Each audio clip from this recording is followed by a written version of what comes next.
Hello बच्चों, कक्षा 9 के भौतिक विज्ञान में आज हम लोग पढ़ेंगे आर्किमिडीज का सिद्धांत। तो आर्किमिडीज का सिद्धांत पढ़ने से पहले हम लोग पढ़ लेते हैं उत्प्लावन बल। उत्प्लावन बल क्या होता है?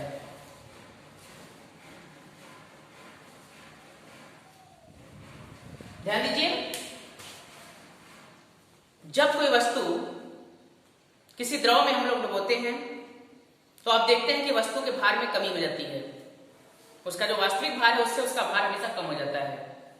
यह भार कम होने का कारण है कि जल या कोई द्रव उस वस्तु पर ऊपर की ओर एक बल लगाती है, और द्रव द्वारा जो वस्तु पर ऊपर की ओर लगने वाला बल होता है उसी बल को हम लोग कहते हैं उत्प्लावन बल।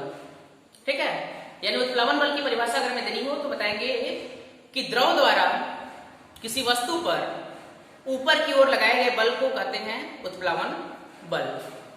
अब देखिए आर्किमिडीज का सिद्धांत।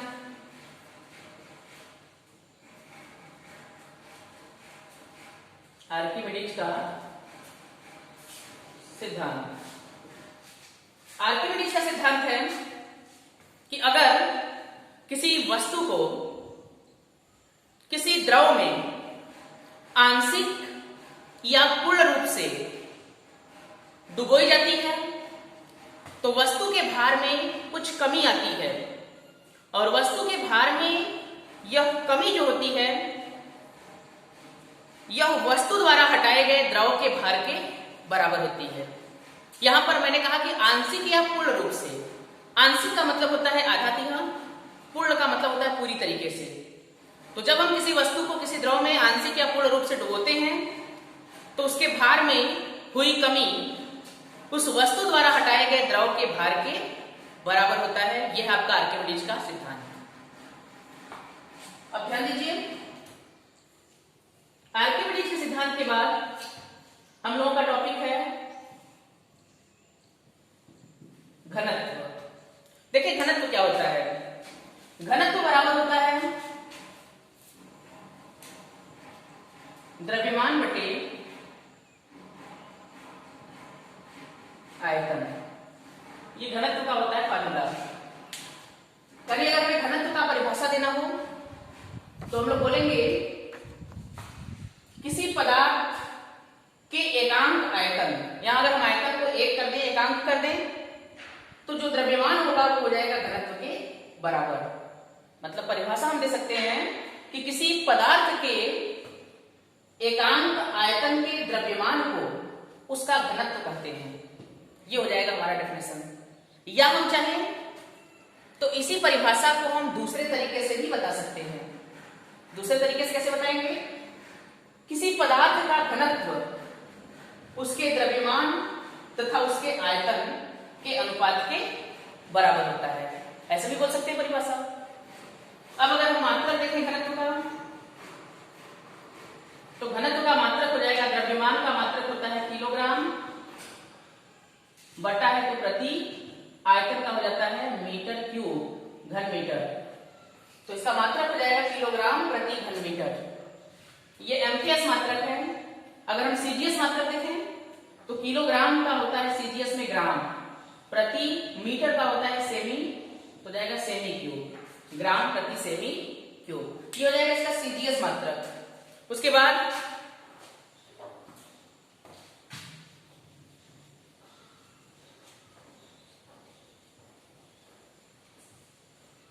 अगला टॉपिक हम लोगों का आपेक्षिक घनत्व। आपेक्षिक घनत्व।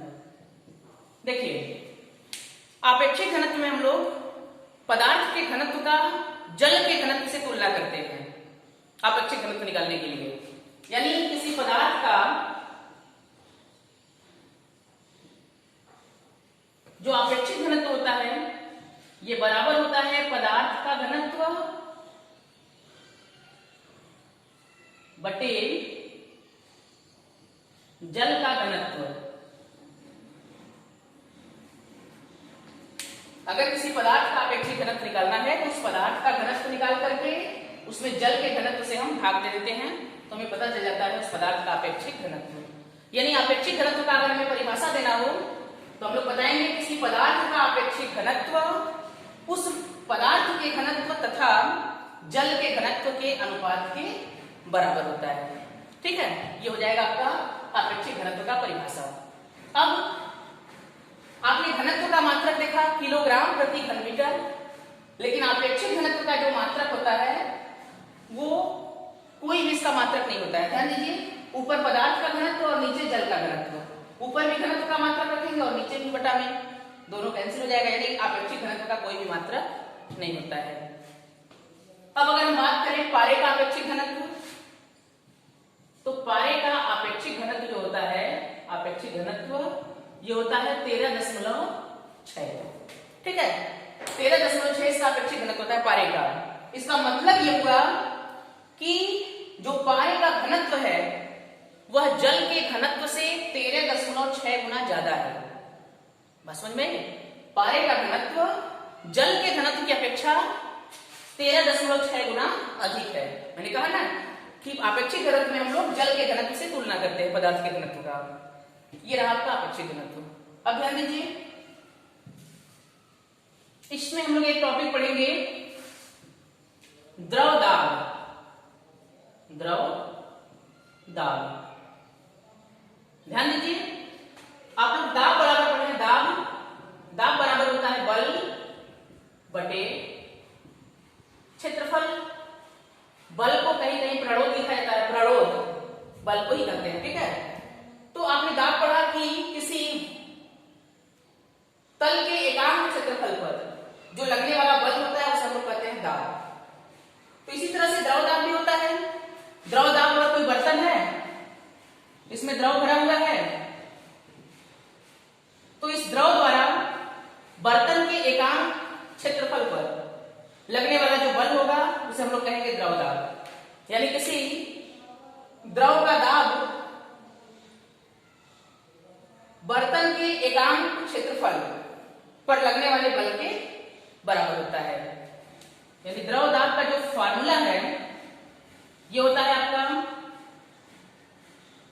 ऊंचाई गुणे घनत्व गुणे गुरुत्वीय त्वरण। यहां पर ऊंचाई का मतलब है द्रव स्तंभ की ऊंचाई, मतलब द्रव स्तंभ की जो ऊंचाई होगी वो यहां रखेंगे ऊंचाई की जगह पर। यानी P बराबर ऊंचाई हो जाएगा h, घनत्व d और गुरुत्वीय त्वरण g। यानी किसी द्रव का दाब इन तीन चीजों पर निर्भर करता है, ऊंचाई पर, घनत्व पर और गुरुत्वीय त्वरण पर। देखिए, जैसे ये बर्तन है, इसमें द्रव भरा है। अब मैंने कहा ऊंचाई के समानुपाती होता है दाब, द्रव दाब।